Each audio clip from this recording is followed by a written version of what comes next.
Dear learners and viewers, আসসালামু আলাইকুম। ITFR English জোনের পক্ষ থেকে সকলকে আন্তরিক ধন্যবাদ জানিয়ে আমরা শুরু করছি। তো আজ আমরা দেখব একটি প্যাটার্ন দিয়ে, একটি গুড সাইড রচনার প্যাটার্ন দিয়ে বা একটা গুড সাইড কম্পোজিশন বা এসের প্যাটার্ন দিয়ে আমার এখানে লিস্ট করা প্রায় 35টার মতো রচনা লেখা সম্ভব।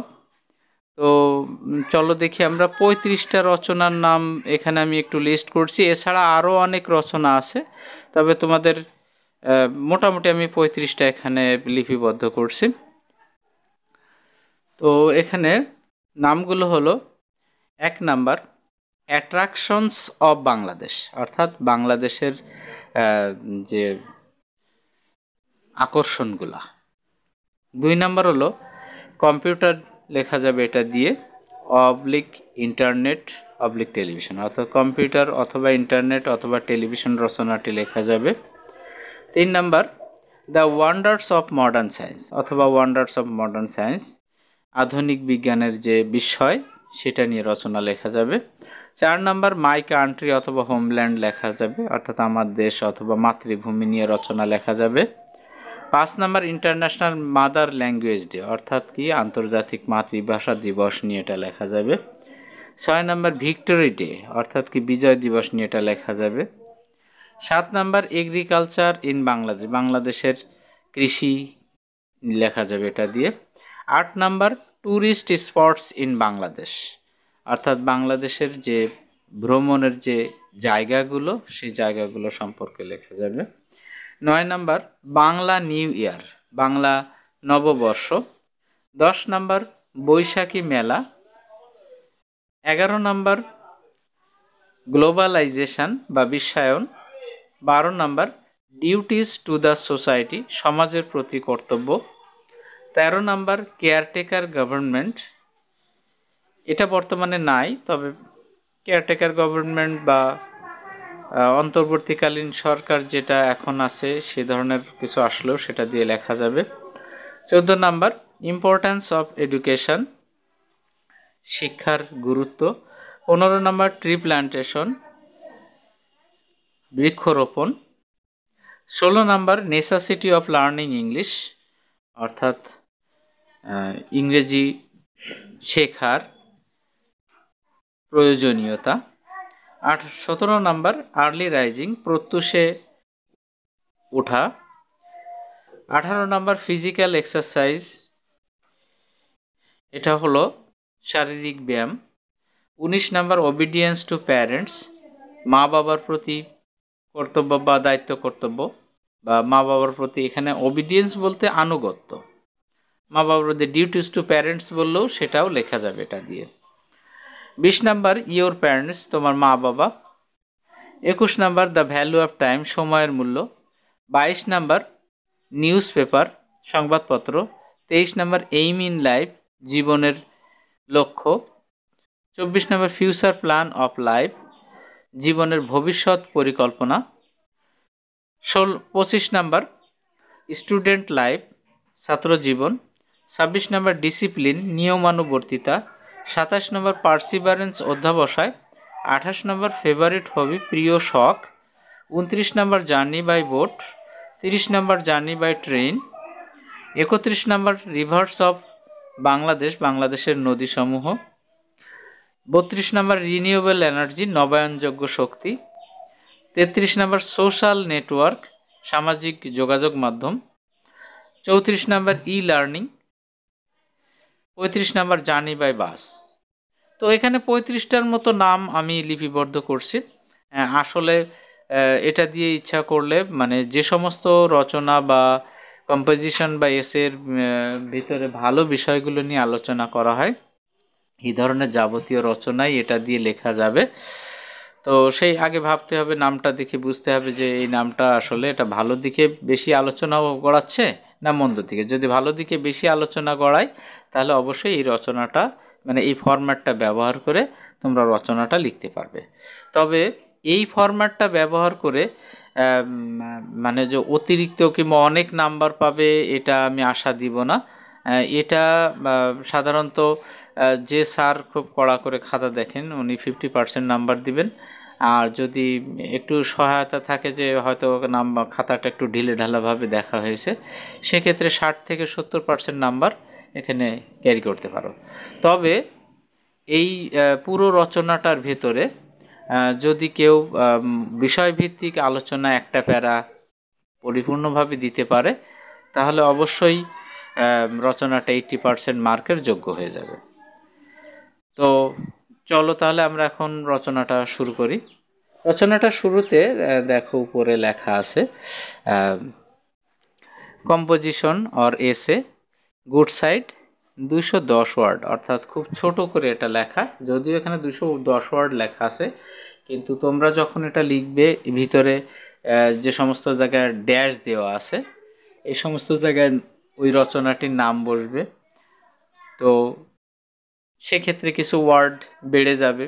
তারপরে আবার যদি তুমি ইন্ডিভিজুয়ালি কোনো প্যারা রচনাটা সম্পর্কে বা ওই আলোচনাটা সম্পর্কে একটা ইন্ডিভিজুয়াল আলোচনা তুমি মাঝে একটা প্যারা যোগ করতে পারো তোমরা, তাহলে রচনাটার পরিমাণ আরও বাড়বে। তো এই জন্যে আমরা আর এটার আর একটা সুবিধা হবে, সেটা হলো এই রচনাটা জানা থাকলে তুমি এটা দিয়েই আবার মানে এই নাম কিংবা ভালো দিকের যে নামের যে প্যারাগ্রাফগুলো আছে সেগুলো তুমি লিখতে পারবে তোমরা। সো একই সাথে মানে এক টিকিটে অনেকগুলো ছবি দেখার মতো এটা। এটা হচ্ছে যে তুমি মনে করো যে কিছু রচনা মুখস্থ করে গেছো হয়তো সাজেশন করে, কিন্তু দেখা গেল যে পুরোপুরি সেটার মধ্যে আসে নাই, একটু বাইরে চলে আসছে, কিন্তু তুমি ধরতে পারলে যেটা গুড সাইড কিংবা ব্যাড সাইডের মধ্যে আছে, সেহেতু তখন তুমি কিন্তু এটা কৌশলটা ব্যবহার করে অনায়াসেই তুমি বেশ কিছু নাম্বার তুলে নিয়ে আসতে পারবা। আর আরেকটা ব্যাপার হলো যে অনেক সময় অনেক স্টুডেন্টের এমন হয় যে রচনাটি পরীক্ষায় সেটা তো কমন পড়ছে, তারপরও দেখা গেল কি যে তার কিছু অংশ হয়তো সে ভুলে গেছে, খুব ভালো বেশি মনে নাই। সেক্ষেত্রেও এই রচনাটা তার সাথে খানিকটা জুড়ে দিয়ে বেশ কিছু বেশ বড় হয়ে যাবে রচনাটা, তখন সে একটা ভালো মার্কের আশা করতে পারে। তো যাই হোক ডিয়ার ভিউয়ার্স অ্যান্ড লার্নার্স, তোমরা যারা এসএসসি এবং দাখিল পরীক্ষার্থী তারা এই পদ্ধতিটা ব্যবহার করতে পারো। একটু কষ্ট করে একটা দিন যদি তোমরা একটু সময় ব্যয় করে, আজকে এখন পরীক্ষার খুবই কাছাকাছি অতি নিকটে, একটা দিন যদি বের করে তোমরা এটা মুখস্থ করে রাখতে পারো, একই সাথে এটা রচনা এবং প্যারাগ্রাফ দুটোরই কাজ করবে। তো প্যারাগ্রাফ লেখার ক্ষেত্রে একটা বিষয় লক্ষণীয়, সেটা হলো যে এই প্যারাগুলো তখন প্যারা ফেলা যাবে না, মানে এক ঢালা লিখে দিতে হবে, প্যারাগুলো সব এক ঢালা লিখে দিতে হবে তখন, তাহলে এটা প্যারাগ্রাফে রূপান্তর হয়ে যাবে। আর সেক্ষেত্রে দেখা যাচ্ছে তোমরা প্রথমে একটা প্যারা হয়তো যদি বড় মনে করো, তাহলে একটা প্রথম প্যারাটা বাদ দিয়ে দিতে পারো, দিয়ে এখান থেকে man has a long history এখান থেকে শুরু করতে পারো। তো যাই হোক আমরা এখন রচনাটা দেখি। তো তোমাদের ড্যাশের ক্ষেত্রে মনে করো যে হয়তো দেখা যাচ্ছে ভ্যালু অফ টাইম নিয়ে আমি একটা এই রচনাটাই লিখবো, হয়তো মানে একটা দিয়ে দেখাই, তাহলে তোমার একটা আইডিয়া হবে যে এখানে যদি এই রচনাটাকে ভ্যালু অফ টাইম দিয়ে লিখতে যাই তাহলে কিভাবে লিখব, কিংবা এম ইন লাইফ দিয়ে লিখতে যাই তাহলে কিভাবে লিখব।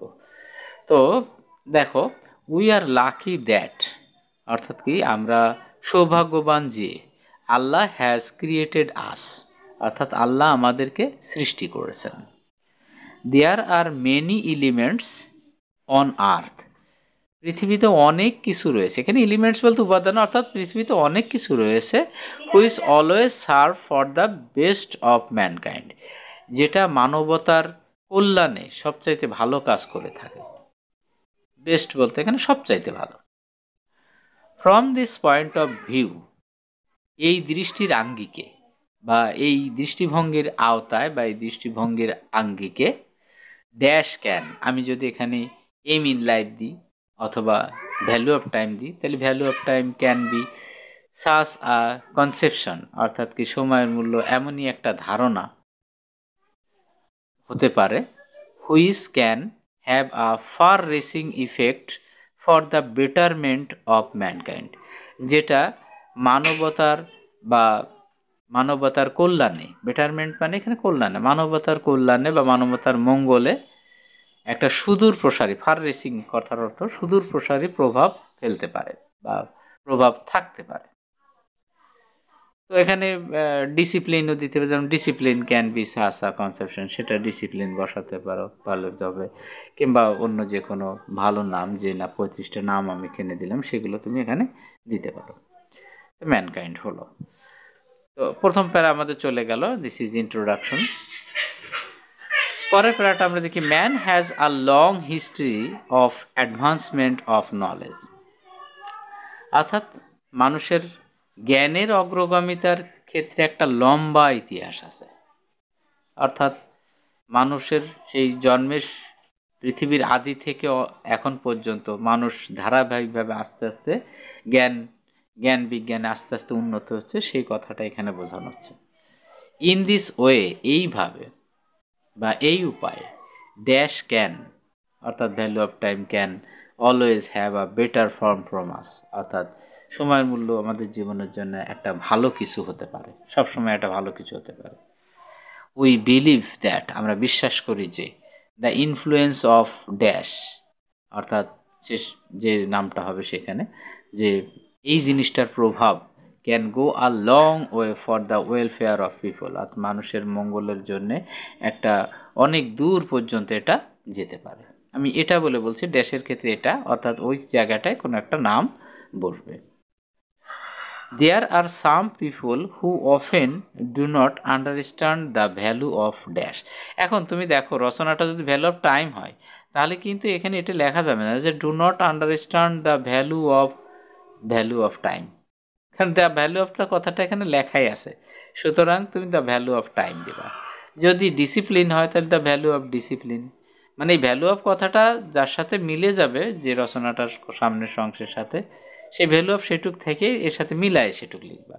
কখনো যেন এটা ডাবল করে দিও না যে ভ্যালু অফ টাইম রচনা লিখছো অথচ লিখে ফেললে যে do not understand the value of time আবার লিখলে না, এইটা কিন্তু তোমাকে একটু খেয়াল রাখতে হবে তোমাদেরকে।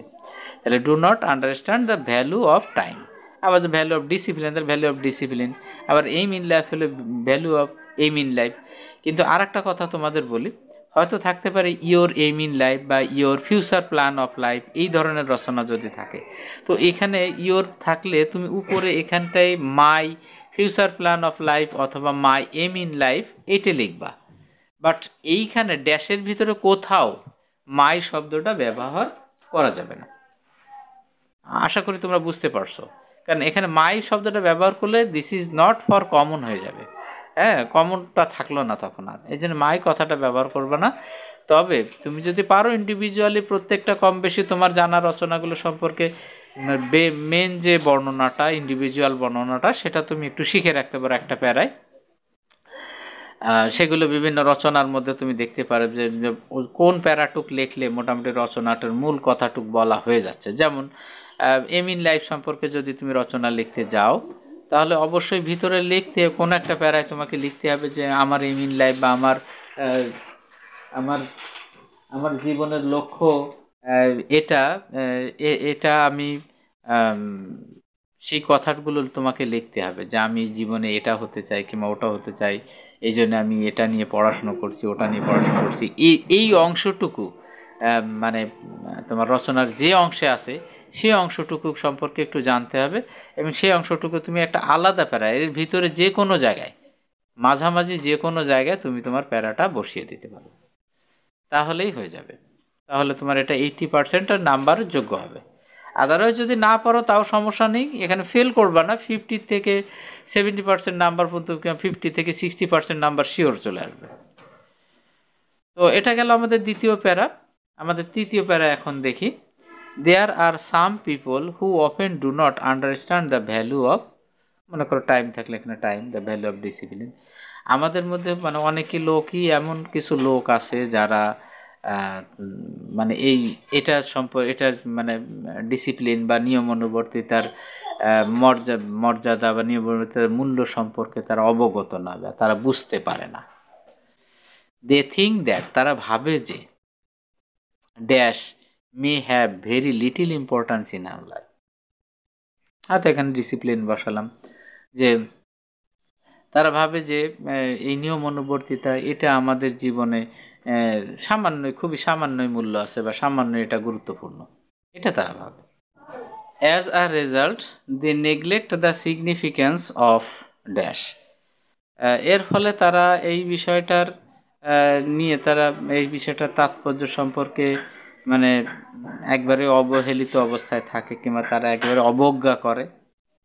And want to overlook dash, এবং এটাকে তারা একবারে পাশ কাটিয়ে যায় বা এটাকে তারা একবারে এড়িয়ে যেতে চায় বা এটাকে ওভারকাম বা অতিক্রম করে চলে যেতে চায়। But with the touch of dash, কিন্তু এই জিনিসটার ছোঁয়ায়, আমি এই কথায় ড্যাশের ক্ষেত্রে ওই রচনাটার নাম যে কোনো একটা হতে পারে, যেই জিনিসটার ছোঁয়ায় there may come the smile of a real winner, অর্থাৎ একটা প্রকৃত বিজেতার হাসি একজন হাসতে পারে এটার ছোঁয়ায়। যেমন যদি ডিসিপ্লিন হয় তাহলে ডিসিপ্লিনের ছোঁয়ায় একজন বিজেতা, প্রকৃত বিজেতার হাসি হাসতে পারে। The importance of dash has different points, অর্থাৎ কি এই বিষয়টার তাৎপর্যের ক্ষেত্রে নানা দিক রয়েছে। Which add to the prosperity in our life, যেটা আমাদের জীবনে সমৃদ্ধি এনে দেবে, সমৃদ্ধিকে যোগ করে। We must develop our concern to think of this matter, অর্থাৎ কি আমাদের এই বিষয়ে বা ওই রচনাটা যেটা নাম, এটার বিষয়ে আমাদের যে ধারণাটা সেটাকে উন্নত করতে হবে, এটা নিয়ে চিন্তা ভাবনা করার জন্য এটা সম্পর্কে ধারণাটাকে উন্নত করতে হবে। অর্থাৎ আমরা যদি কোনো কিছু বিষয় নিয়ে চিন্তা করতে যাই তাহলে সেটা সম্পর্কে আমাদের ধারণা থাকতে হবে। ধারণাটা যদি ভালো না হয় তাহলে চিন্তা করে খুব একটা লাভ নাই। এই জন্য ধারণাটা অর্জন করতে হবে, সেই কথা এখানে বলবো, ধারণাটাকে উন্নত করতে পারো, মানে ওই বিষয়টা নিয়ে আরো ঘাটাঘাটি করতে হবে। We should try to make the better use of dash.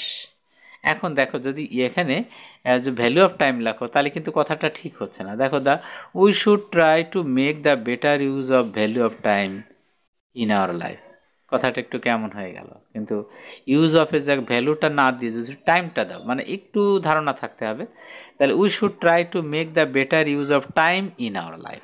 ওই ইউজ অফ ভ্যালু অফ টাইমটা পুরোটা লেখার দরকার নেই, তাহলে অর্থটা আরও সুন্দর হচ্ছে যে আমাদের জীবনের সময়ের সর্বোত্তম বা অপেক্ষাকৃত ভালো ব্যবহার করা উচিত, করার চেষ্টা করা উচিত। হ্যাঁ, অন দ্য আদার হ্যান্ড, অন্যদিকে we have to make it clear that, আমাদের একটা বিষয় আমাদের পরিষ্কার থাকতে হবে যে, বা পরিষ্কার ধারণা থাকতে হবে যে কি সেটা, dash can not get mixed up with the merits, অর্থাৎ কি যে এটা খারাপ কোনো বিষয়ের সাথে এটা জড়িত হতে পারে না, বা খারাপ কোনো বিষয় যদি এর সাথে মিক্স আপ থেকেও থাকে সেটার মাত্রাটা খুব কম থাকবে, এটাই মোটামুটি এখানে বোঝানো হয়েছে। যে তারপরে দেখো, our life should get the benefit from dash, অর্থাৎ এই বিষয়টা থেকে আমাদের জীবনের যে লাভজনক বিষয়টা এটা আমাদের তুলে আনতে হবে বা পাওয়ার চেষ্টা করতে হবে। And we should be thankful to Allah for the matter, এবং এই বিষয়টার জন্য আমাদের আল্লাহ বা সৃষ্টিকর্তার কাছে মানে কৃতজ্ঞ থাকা উচিত। এই হলো মোটামুটি। আসলে this is not proper way for an essay or composition, but এটা হচ্ছে ওই হলো শাক দিয়ে মাছ ঢাকার মতো, মানে কিছুটা বাঁচার উপায়। তুমি একেবারে নম্বর পাবা না, সেই নম্বরটা যাতে পাও, এটা তোমার পরীক্ষায় পাশের ক্ষেত্রেই বলো, একটা ভালো নাম্বার পাওয়ার ক্ষেত্রেই বলো, বেশ উপকারী হতে পারে। সো তোমরা একটু কষ্ট করে যদি এটা একটু একদিন সময় নিয়ে একটু চেষ্টা করো, আমার মনে হয় এটা রপ্ত হয়ে যাবে। এটা আমার অনেক আগেই দেওয়া মনে হয় উচিত ছিল, কিন্তু আসলে আমি ভুল করে এটা ঈদের কারণে, ঈদের ছুটির কারণে এটা দিতে পারিনি, সেজন্য দুঃখিত। তো আজকে থেকে মানে কয়েকটা গ্রেড পয়েন্ট আমি এরকম দিব, যে একটা দিয়ে অনেক কিছু লেখা যায়, এরকম তোমাদের কয়েকটা বিষয় দিব। ইনশাল্লাহ তোমরা একটু চেষ্টা করবে বা ধারণা রাখলে আশা করি ভালো রেজাল্ট করতে পারে। তো ভিডিওটা অনেক লম্বা হয়ে গেল, তো তোমাদের সর্বাঙ্গীন মঙ্গল কামনা করে এখানেই বিদায় নিচ্ছি। আসসালামু আলাইকুম।